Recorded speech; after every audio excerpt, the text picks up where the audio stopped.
Alhamdulillah, bersyukur kita kehadrat Allah Subhanahu Wa Taala kerana pada hari yang penuh berbahagia ini dapat kita berkesempatan untuk bersama dengan seorang tokoh yang amat disegani di tanah air kita ini. Beliau merupakan mufti wilayah persekutuan yang ketujuh, iaitu yang berbahagia Sahibus Samahah Dr. Zulkifli bin Muhammad Al-Bakri. Beliau telah dilantik sebagai mufti wilayah pada 23 hari bulan Jun 2014 yang lalu. Dan dari segi pendidikan, Sahibus Samahah Dr. Zulkifli mendapat pendidikan ijazah pertama dari Universiti Madinah, masternya dari Universiti Ulum Al-Islamiyah di Syria, manakala PhD beliau dari Universiti Sains Malaysia.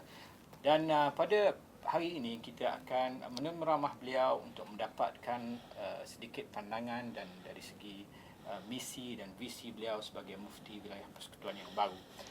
Untuk itu saya mengalukan kedatangan Sahib Samahah Doktor. Assalamualaikum Doktor. Waalaikumsalam warahmatullahi wabarakatuh. Apa khabar? Alhamdulillah, alhamdulillah. Kami di Pusat Media IKIM merakamkan tahniah atas pelantikan Doktor sebagai mufti wilayah persekutuan yang baru.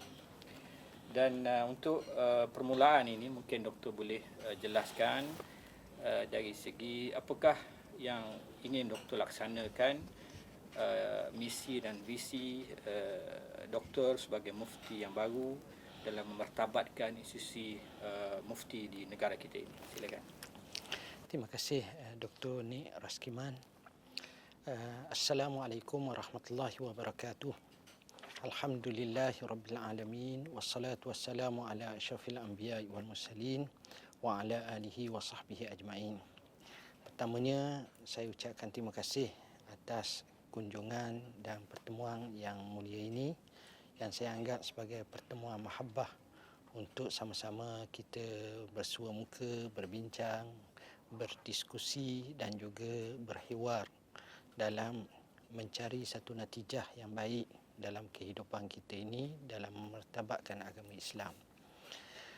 Sidang penonton yang dirahmati Allah, berkenaan dengan misi dan visi, saya sebut secara resminya dahulu sebagai mufti di wilayah persekutuan. Antara misinya ialah menasihati Yang di-Pertuan Agong dalam hal ehwal hukum syarak, di samping memandu umat Islam ke arah memahami dan menghayati Islam berlandaskan Al-Quran, Sunnah, Ijma' dan Qiyas, bertujuan mewujudkan masyarakat yang beriman dan beramal saleh.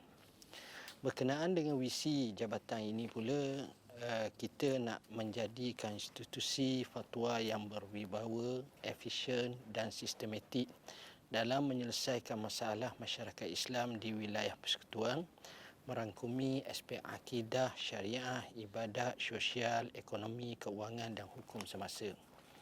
Sebenarnya antara perkara yang saya cuba tekankan di sini ialah yang pertama sekali kita cuba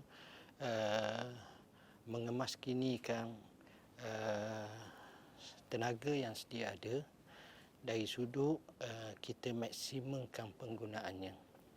Dan isu yang saya rasa cukup besar juga ialah kita cuba nak mempercepatkan proses-proses berkaitan dengan kelulusan seperti pentauliahan, seperti kebenaran solat Jumaat di masjid atau di surau yang dipanggil sebagai surau Jumaat.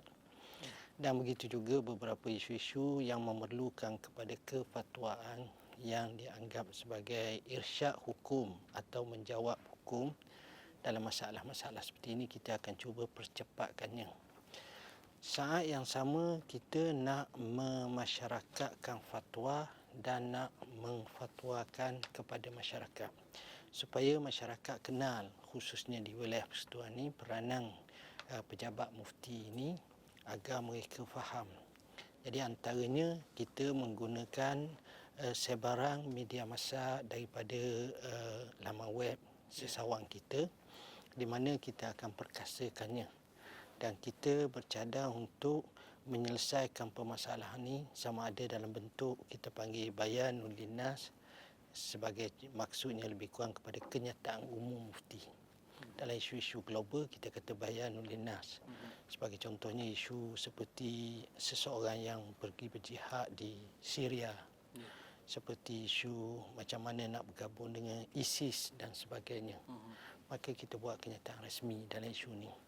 Dan yang kedua, kita namakan sebagai irsyad hukum. Irsyad hukum ni memberi jawapan pada sebarang hukum yang dikemukakan, yang ini tidak berasaskan kepada fatwa. Sebab kita kena beza mengikut pewartaan ataupun mengikut enakmen. Apabila disebut fatwa, berkait rapat keputusan yang dikemukakan oleh majlis fatwa ataupun majlis dipanggil perundingan hukum syarak bagi wilayah persekutuan yang diputuskan kemudian diwartakan, baru nama fatwa. Jadi yang ini kita nak jawab secara lebih pantas dan apa-apa, maka yang ini kita akan jawab berdasarkan kepada yang disebut tadi, nas Quran, hadis, ijma', qiyas, dan juga melihat kepada kitab-kitab turas, kitab-kitab lama untuk mendapatkan satu jawapan yang tuntas. Dan yang ketiga juga, kami dibantu oleh unit istimbat dan unit buhus yang akan keluarkan permasalahan, dipanggil kemusykilan. Mana soalan-soalan itu ditanya, kita jawab. Jadi kita akan memperkasakan yang ini supaya sentiasa permasalahan, persoalan yang berlaku berlega dalam masyarakat akan kita dapat selesaikan. Saat yang sama kita mengambil pendekatan mesra media. Dalam erti kata sama ada bersifat akhbar atau bersifat media elektronik, daripada TV, daripada radio, kita akan cuba beri respon sebaiknya. Apabila kita dapat satu-satu maklumat yang tepat, yang jelas untuk dijawab dengan sebaiknya.